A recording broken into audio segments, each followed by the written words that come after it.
If you're hearing this in your Rolls Royce, then Donald Trump's tax plan is for you. You're rich as hell. We're going to give you a tax cut? But for everyone else, there's Kamala Harris's plan. Under my plan, more than 100 million Americans will get a tax cut. Because that guy in the Ferrari doesn't need another break. But Kamala Harris knows you sure could use one. Paid for by FFPAC, ffpac.org. Not authorized by any candidate or candidates committee.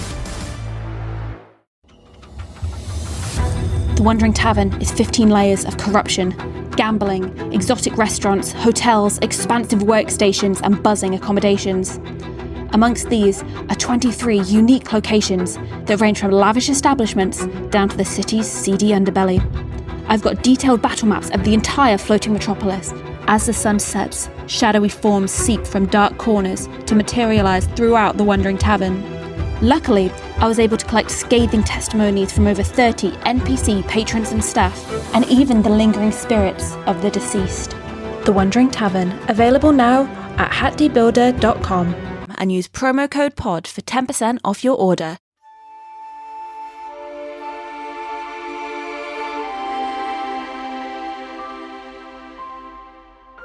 You're listening to ModifedRoll, part of the Podderation Network.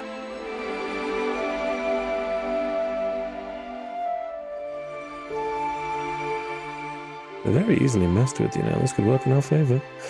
That starts helping pull people off the boat. This definitely isn't just valuables, it is also weapons of different forms. Let's do more crime.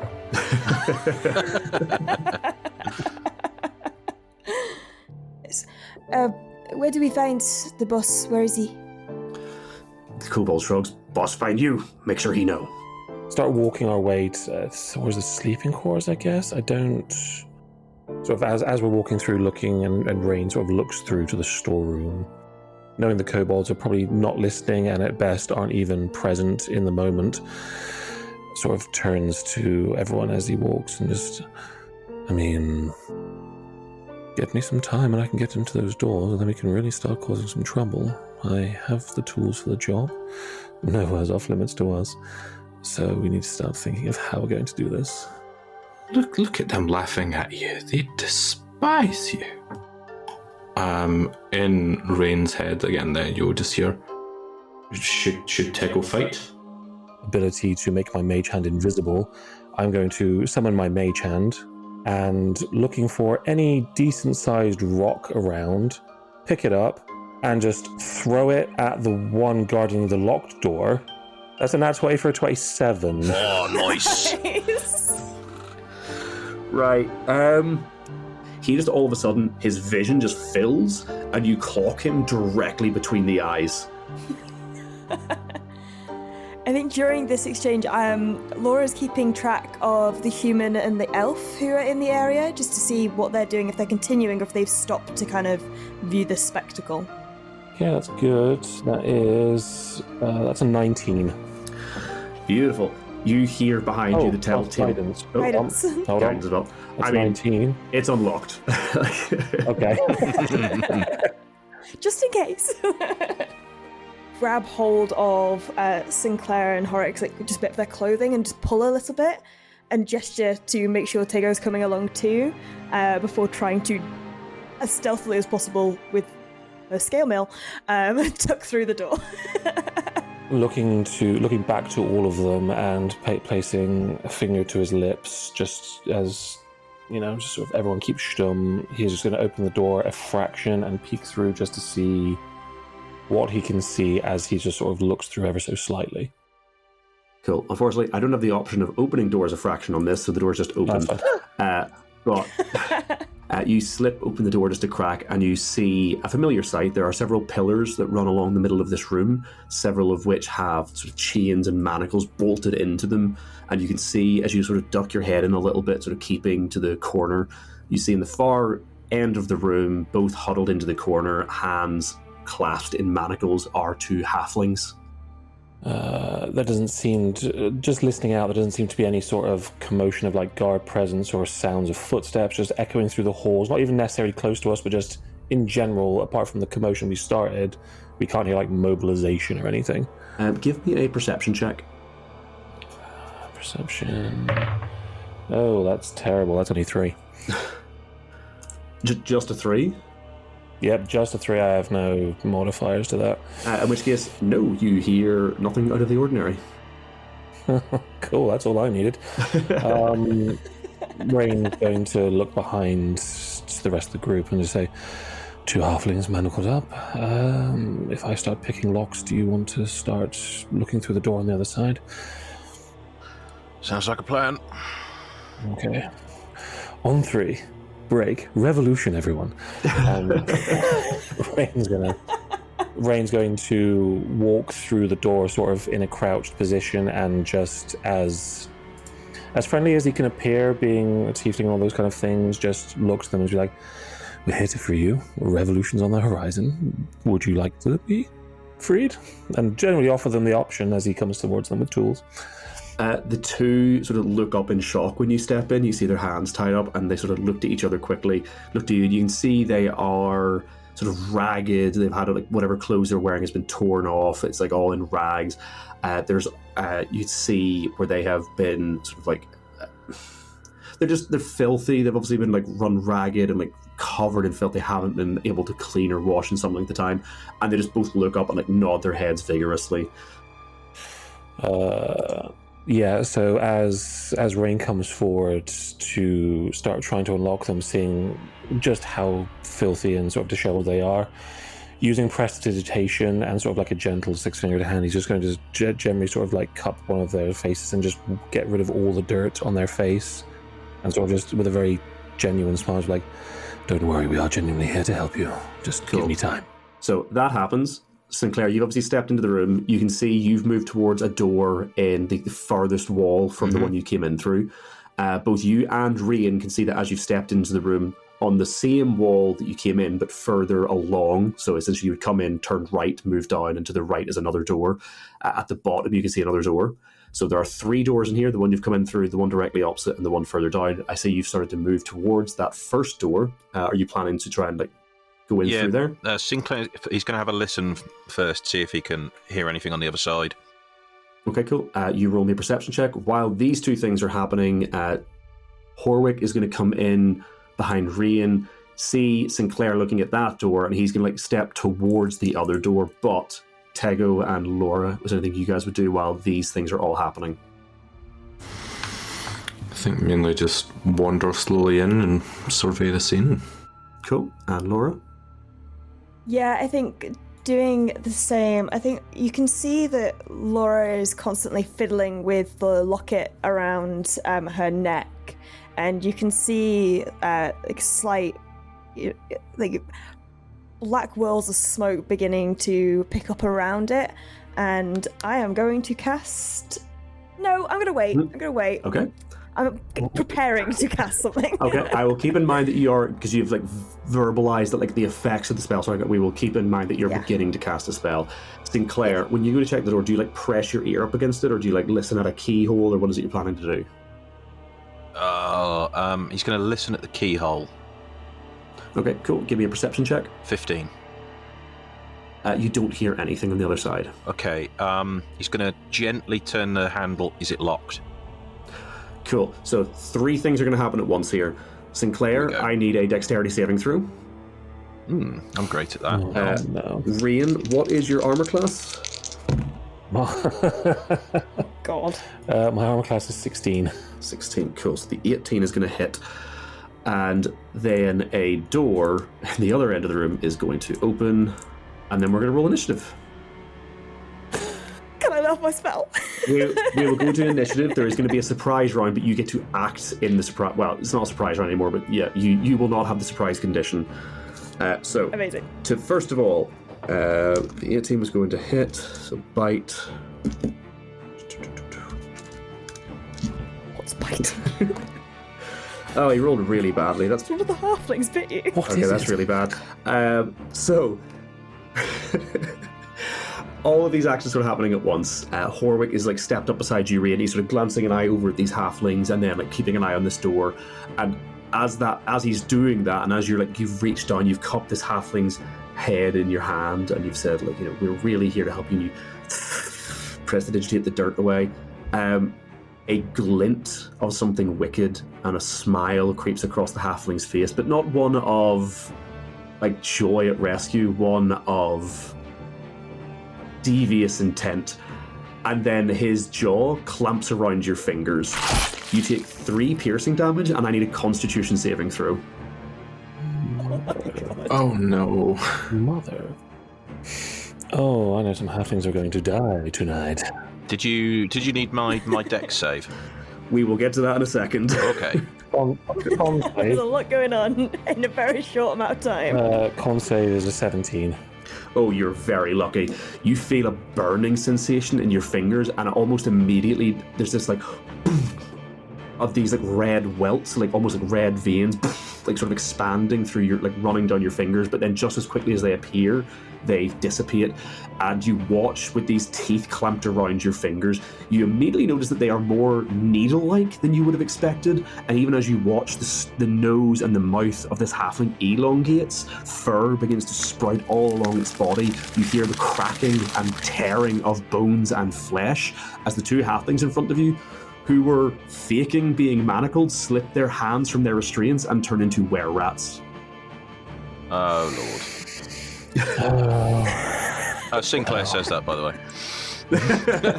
way. No, Sinclair doesn't. What was Sinclair's dexterity saving throw? Similar to range, it's 17. 17. So you succeed, so you need to take half damage as you reach out to touch the handle of this door, and there is a flare of an arcane sigil on the door, and a glyph of warding goes off. Oh no. And you take 13 damage reduced to 6 as a lightning bolt arcs through you. I've just realised, Laura, you're stood directly behind him. Can I also get a dex saving throw, please? Hey, natural 20. So you also take half, so you're also reduced to 6. As you're sort of like keeping an eye on the room, you're like pulling up this magic, and you're watching. You see this were-rat transformation bite into him, and you're fixated on that for a split second, and then you hear, what does Sinclair say when he sees the magic flare to life on the door? Oh, shit! Literally screams his... Not quickly followed by exactly. As a lightning bolt arcs across the room, strikes both of you as you sort of get shocked into like a stiff, muscled position. Tego, you watch that happen directly in front of you. It doesn't affect you at all. And stepping through the door in front of Horwick, you see an already transformed werewolf. Oh my! So now we're going to go to initiative. Oh, I was going to get combat in here one way or another.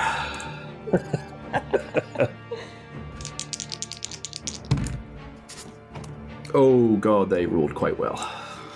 Oh, good. That's what we like. Cool. So, going down my list, Tego, initiative. Natural 20, 22. Nice. Nice. Sinclair. 3. Yay! Doing so well. Horrick, you got a 13. Rian. 17. 17. Cool. Yeah, I put mine in, it's a 6. Beautiful. So, all of that happens immediately. This werewolf steps to the door, sees all of this, growls, but there is like a wicked grin to his face as he steps into your room, sees that one of you has already fallen prey to the trap, and is in feral sort of incitement, ready to launch himself at all of you. But Tego, unfortunately, this being a surprise round, you're taking all this and you would be going first, but you unfortunately have the surprise condition, which means the werewolf gets to act first. Unfortunately, he is stood in front of Horwick. So, he is in his hybrid form, which means he is going to make 1 bite and 1 claw attack. What is Horwick's AC? Horwick actually a pretty good AC. Horwick is a fucking phenomenal AC. I built him like a week ago and I forgot what all his stats were. So Horwick, wearing nothing but a shirt and wielding an axe, this werewolf launches itself at him, jaw distended monstrously, and he just gets not even the haft of the axe, he gets the head of the axe, rams it into the top of the creature's mouth, and uses that to fend it backwards so it cannot reach him with the claws, and he just pushes it back. There's no witty retort, no remark, just a heavy panting, and you see the veins start to bulge in his muscles. Rain, it would be your turn, but you are likewise surprised. Mm-hmm. Which is great, because it's now the were-rat's turn. The two were-rats launch themselves at you. In their hybrid form. Mm-hmm. They can make 2 attacks. So weirdly, oddly, I didn't realize this, and I've already described what they were wearing, so he cannot have a sword, so I'm going to have to give him an unarmed strike. Because weirdly, unlike the werewolf, the were-rats do not get a claw attack. So his bite misses, which is good for you, because that means he will not be making another dex save. And his claw attack, air quotes, also misses for the first one. Cool. Second one. 1 hit, and it's only the unarmed strike. So again, no con saving throw. So you take a total of 5 slashing damage as the 2 creatures launch themselves at you, biting and clawing. But now, having sort of seen through the disguise, there's no longer a disguise. They are rats. They are massive rats. Massive bipedal, horrible, raby rats. And you see this coming, and you dodge back, sort of putting yourself behind the pillar so that they cannot reach you. Would be Horik, but he is surprised. Laura, you were readying a spell. I was. So Laura, kind of the black swirls around the locket kind of begin to fade to a grey and then to a pure kind of radiant white as they are kind of jolted by the lightning striking them through Sinclair. And this apparition of this young boy running around blowing bubbles appears, and these bubbles reach out to Tego, Sinclair, Horik, Rain, and herself, and as they pop, I cast Beacon of Hope. Ooh. Oh, nice. So for our listeners at home, definitely not me. Terrifying description, but nice. Yeah, I was going to say, terrifying description for what is meant to be a very, sweet spell. But for our listeners at home, and also myself, what is the effect of Beacon of Hope? Yes, so Beacon of Hope, the spell bestows hope and vitality. Choose any number of creatures within range for the duration. Each target has advantage on wisdom saving throws and death saves, and regains the maximum number of hit points possible from any healing. Ooh, very nice. So I will rely on you to remember that. Yes, it is concentration as well, so I will be keeping it in my head. Cool. So is that everything for your turn? Do you want to stay where you are? Do you want to move? If I have a full turn... Yeah, I mean, you don't. You were preparing to cast a spell, so I'm saying that you aren't included in the surprise condition. Okay, in which case, I will... I'm just gonna budge up a bit out of the way, I think, to be honest. I'm just gonna go into the corner. Cool. Would be Sinclair, likewise surprised, and also, I imagine, smoking a little bit inside the armor. Anybody else smell burning? Amazing. So we're back to the top now. Surprise conditions removed. Tego, what would you like to do? I think seeing the 2 were-rats at the bottom of the room that have attacked Rain, I will just hold out these kind of blunt claws, and you'll watch as black flame starts to appear on both hands, and I'm going to use a sorcery point to twin spell Firebolt at both of them. Amazing. Give me 2 attack rolls then. The first one is going to be a 23. That definitely hits. And the second one is a 13. 13 is enough to hit. So the first hit will be 9 points of fire damage. Woof. And the second one is 17 points of fire damage. Good God. Oh yeah, because it'll be 2d10s, won't it? 2d10. Mm-hmm. Well, the second rat is already bloodied. Yeah, he is already bloodied with that one cantrip. I will then kind of shuffle back into the corner next to Laura, and again, just in Rain's head, you will hear shadows and mystery and things hiding. Okay, can I say something back? This telepathic thing, you can just talk to me, you don't have to. Okay. As he hears that, Rain will just sort of give a very unimpressed look back towards Tegan and goes, Well, if you knew there were were-rats here, why didn't you just say that in the first place? And all I will do back is just go, ah! Fantastic. So it is back to the werewolf. Werewolf multi-attack. There we go, there's 2 hits. So Warwick is going to take some damage, and then he has to make a very important save. 11, 13, 15 damage total to Warwick. And unfortunately, he hasn't got to take his turn yet, so he will be taking all of that damage. And then he needs to make a very important con save. Good news is, he is quite constitutional. Thank God he makes it.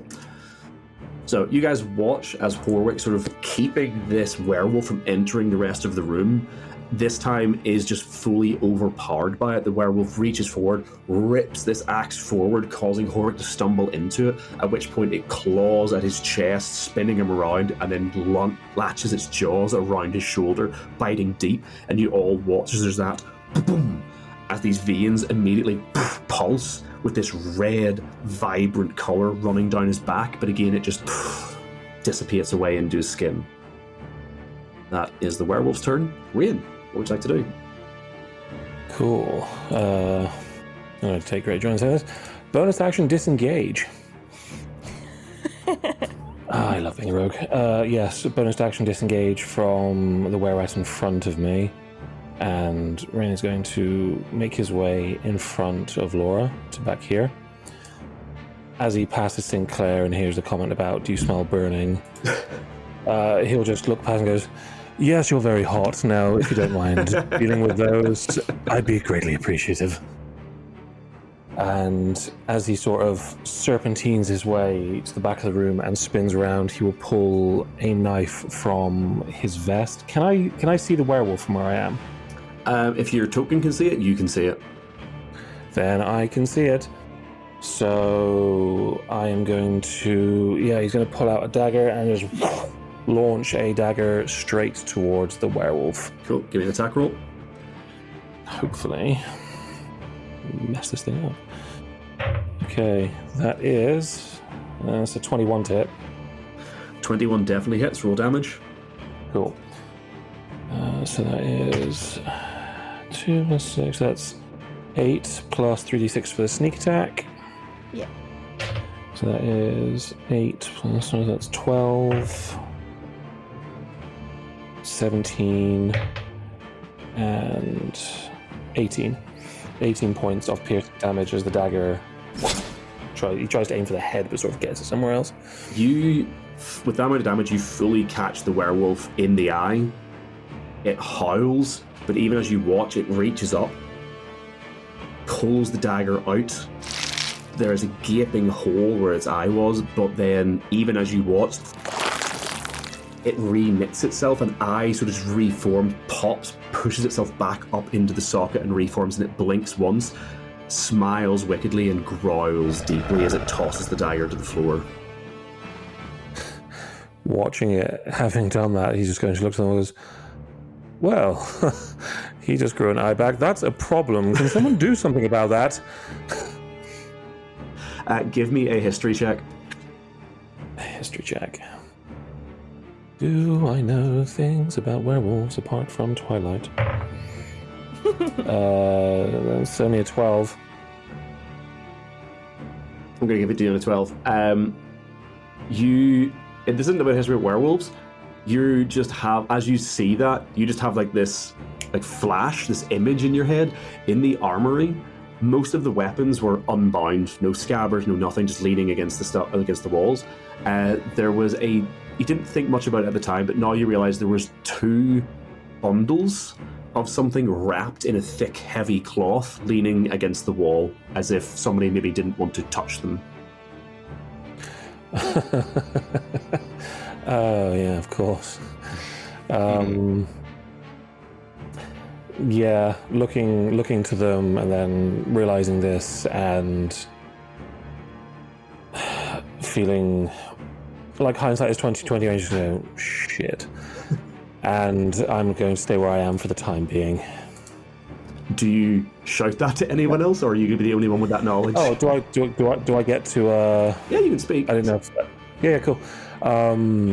Yeah, thinking back and then thinking to the one was like, the silvered weapons in the armory. We need to get back there now. When you say that, you see both all of the creatures, the werewolves and the wererats, both narrow their eyes at you and all look towards the door as if judging the distance to see who can get in the way first. I only moved 15 feet. You did disengage, so you don't have your bonus action, but you do still have whatever remaining movement you've got left.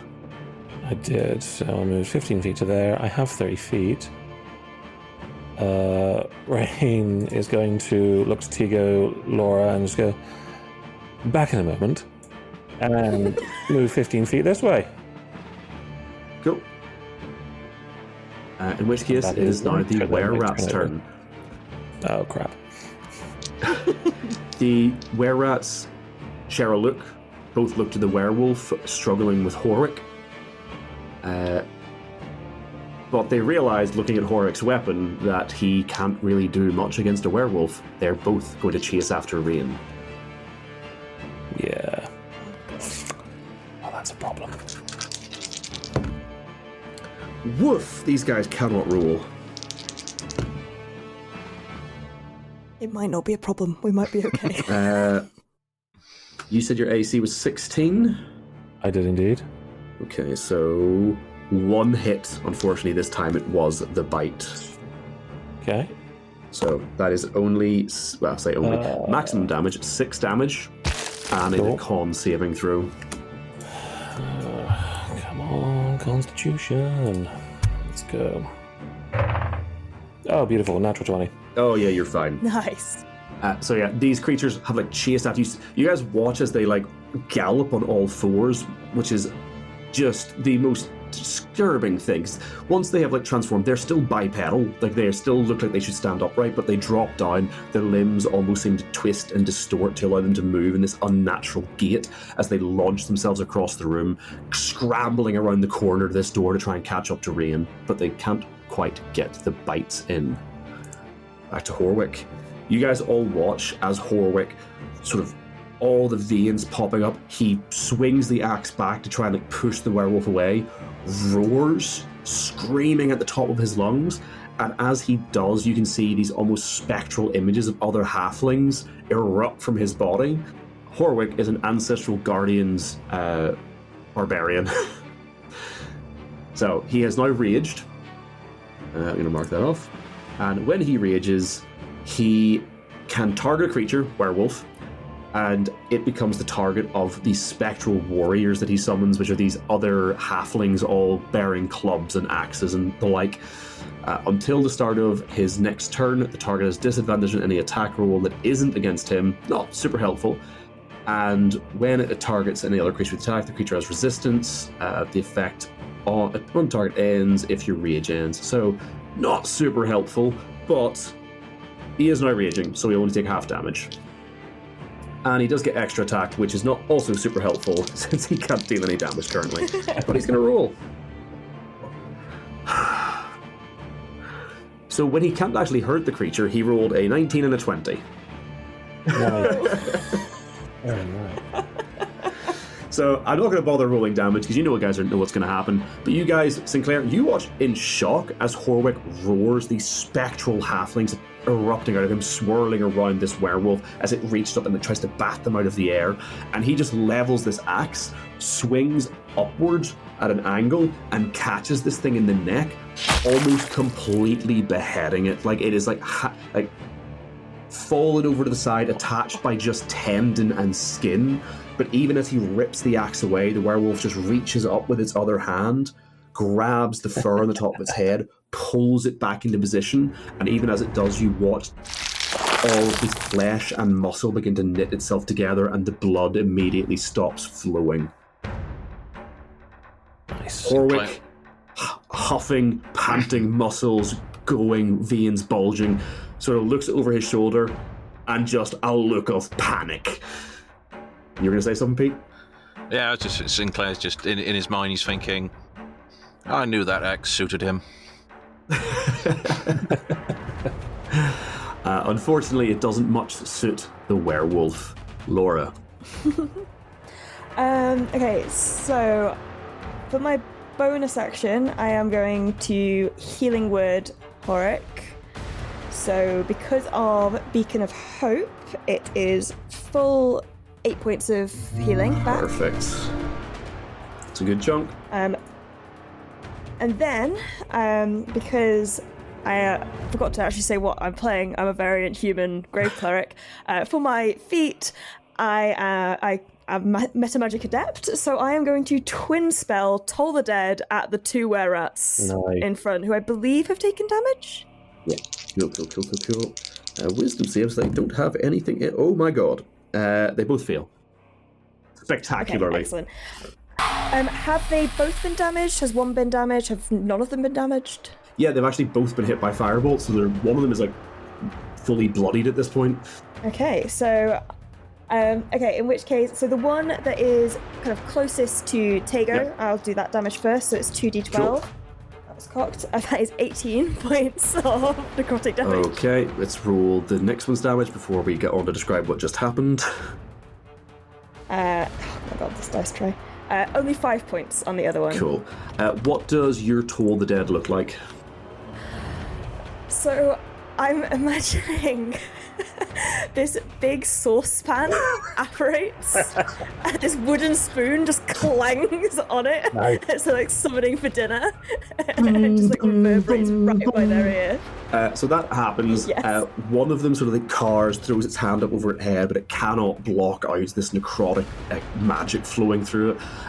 What does it look like when the other one just fucking dies?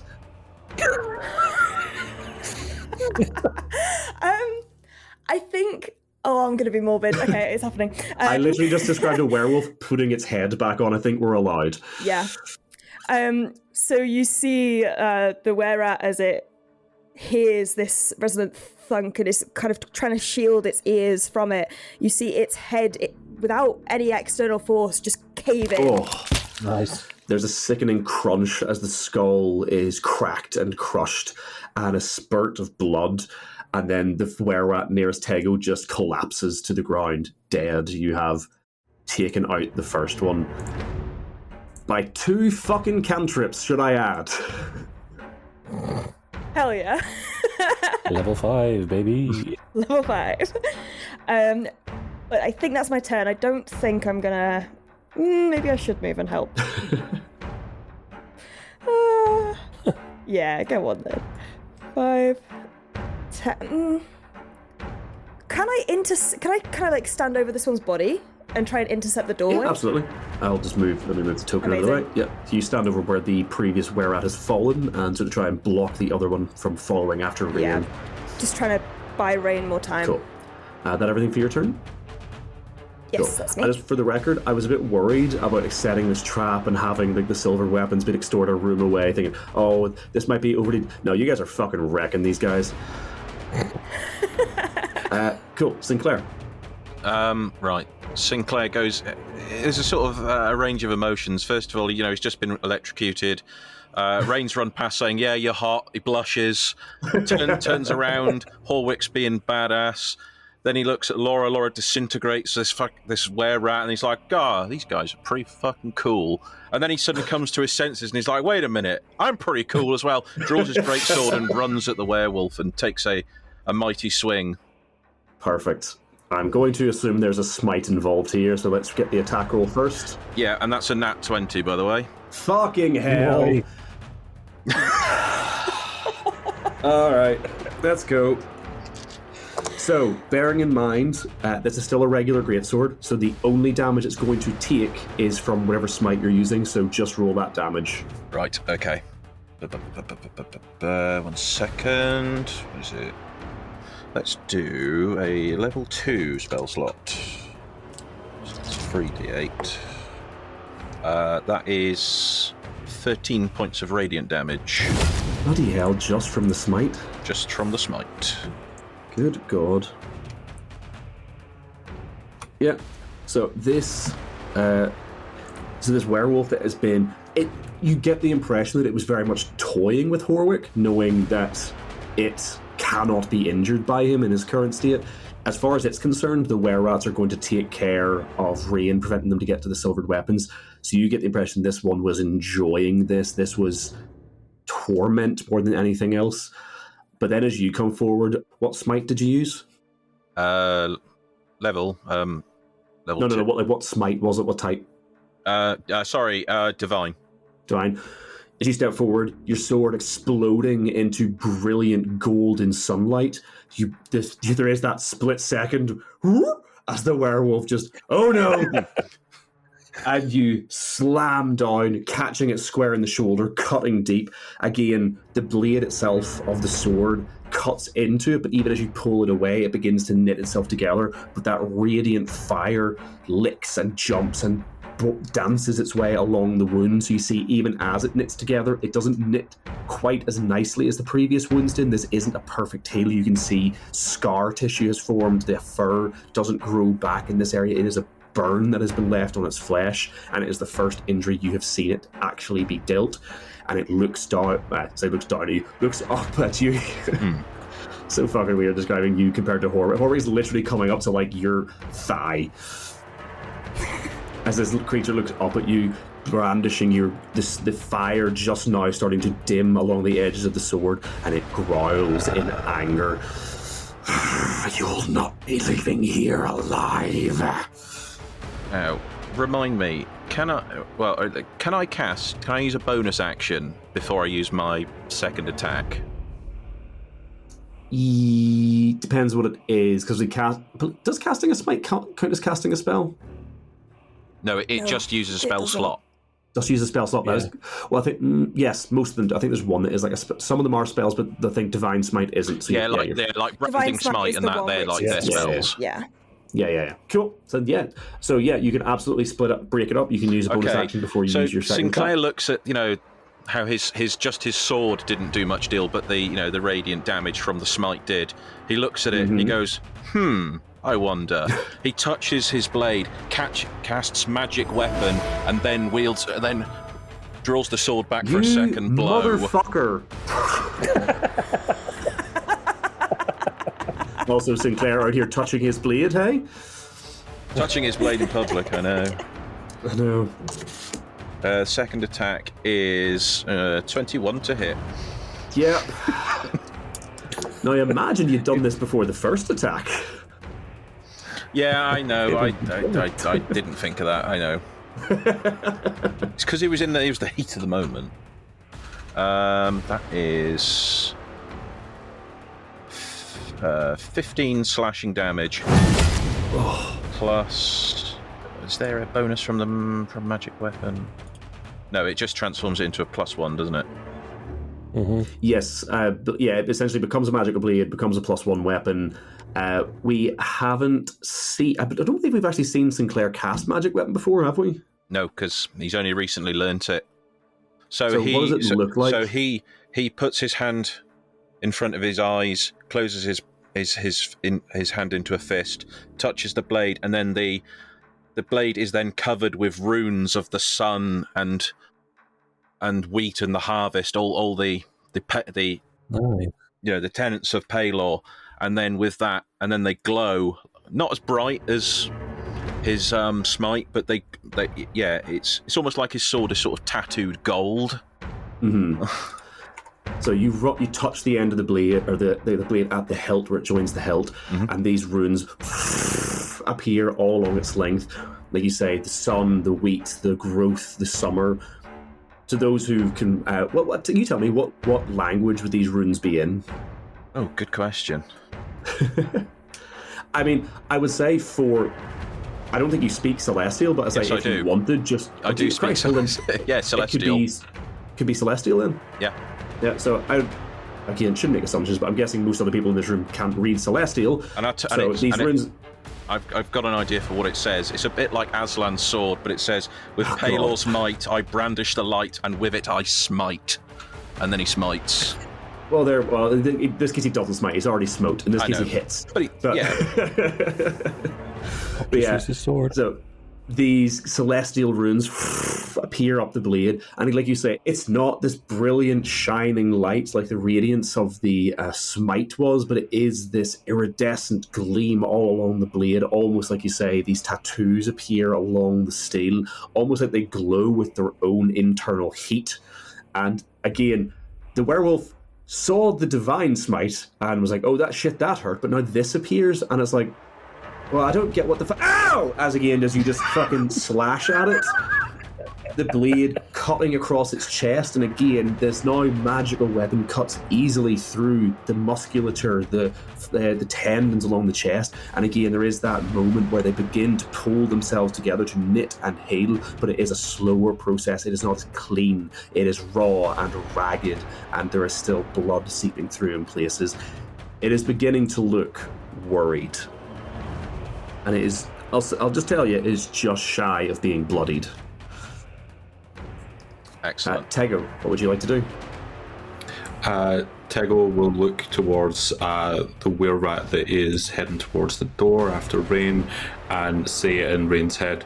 Tego will give you time, and then twin spell again. I'm going to Dissonant Whispers, the were-rat and the werewolf. Amazing, so that's 2 wisdom saving throws. 2 wisdom saves. Okay, so the werewolf got a 12. That fails. The were-rat unfortunately got a 19. But it'll still be half damage. So that is 11 full points of damage. Oof. Werewolf not looking good. Reduced to 6 for the were-rat. Cool. Were-rat also not looking good. And in that case, does the werewolf need to run backwards into the room that it came from? Oh, because it failed, yes. He... Does it do it on its turn, or does it do it now as a reaction? I think it's immediately, yeah. Cool, it's going to try and run away from you.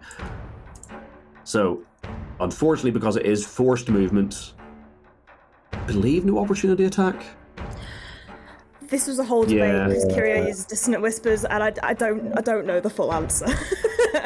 Because we ruled it that you did get an attack of opportunity because it's not like push. I don't know. It's a difficult ruling. It's forced movement. It's mental movement. It's not like a shove. It's So I've just gone by Google, and the first response is on D&D Beyond. I don't know if this is an official response or just somebody replying on a forum, but they've said because they're using their reaction, they are making the movement themselves, so it isn't forced. So I'm going to allow it. And we will have to remember that ruling for the future so I don't do a different one. So, yes, both Sinclair and Horwick. There's no point in Horwick rolling, he can't hurt it, but Sinclair, go ahead and roll for an opportunity attack. 19.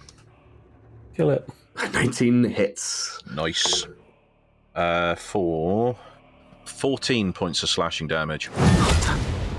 You, as this creature turns its back to you, you fully catch it on the back of one of its legs. You nearly take one of its legs off. You cut through the meat and you actually split the bone in its thigh on one of its legs. There's a horrible crunch as the blade cracks it in two, and you watch it stagger into the room, hopping and pulling at the leg. But again, even as it moves, it begins to knit together, but not any. You cannot see this leg. This healing is becoming a much slower process. It does not look like this leg is going to heal in the time that this combat takes. It is limping its way into the room, and that is not changing. Is that everything for Tego? That is my turn. I'm going to just stay put. Cool. It is the werewolf's turn. You watch as the room it runs into. It runs past a bench covered in like bloody rags and what appears to be bits of discarded meat and flesh and partially set up bear traps. It also pulls up a crossbow, and it is going to try and shoot through the door at Sinclair. Rude. 19, unfortunately, I'm pretty sure is going to hit with his modifier. Yep. Piss poor. You take 2 piercing damage. Ah, nice. Unfortunately, at this point, you cannot see any further into that room, but you can just make out the corner where this werewolf has pushed itself into, picked up this crossbow, and leaning against the wall and the table for balance, fires. You hear this guttural, animalistic, not quite a roar, not quite a squeal, but something halfway between the two, as you hear a splintering and smashing of wood from further into that room.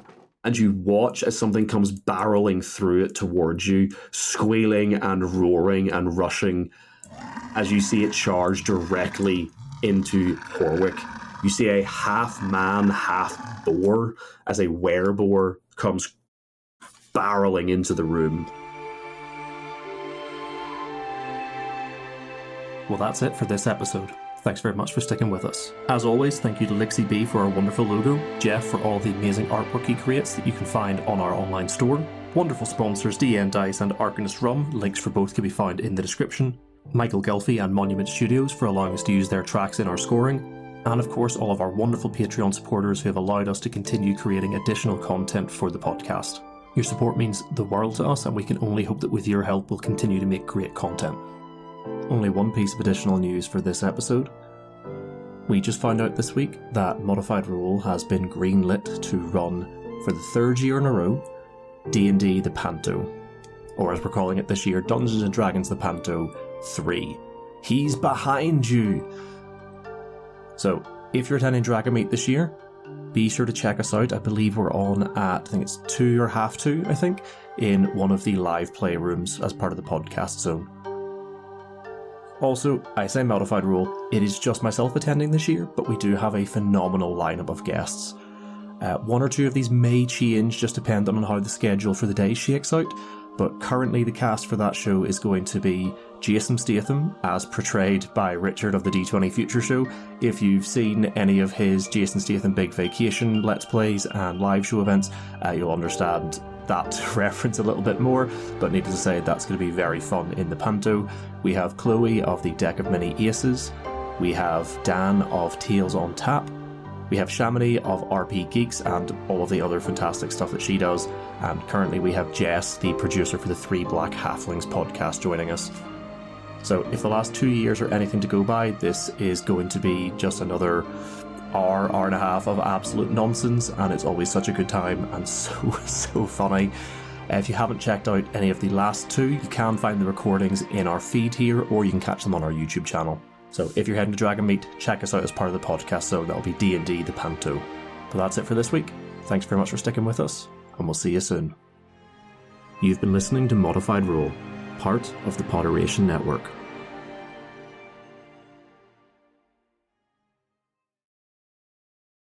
This show is part of Podderation, the nerdy podcast network. From D&D and video games through to ancient history and books of all genres, we are a group of podcasts all about things you can nerd the heck out about. We are currently looking for new podcasts to join the network.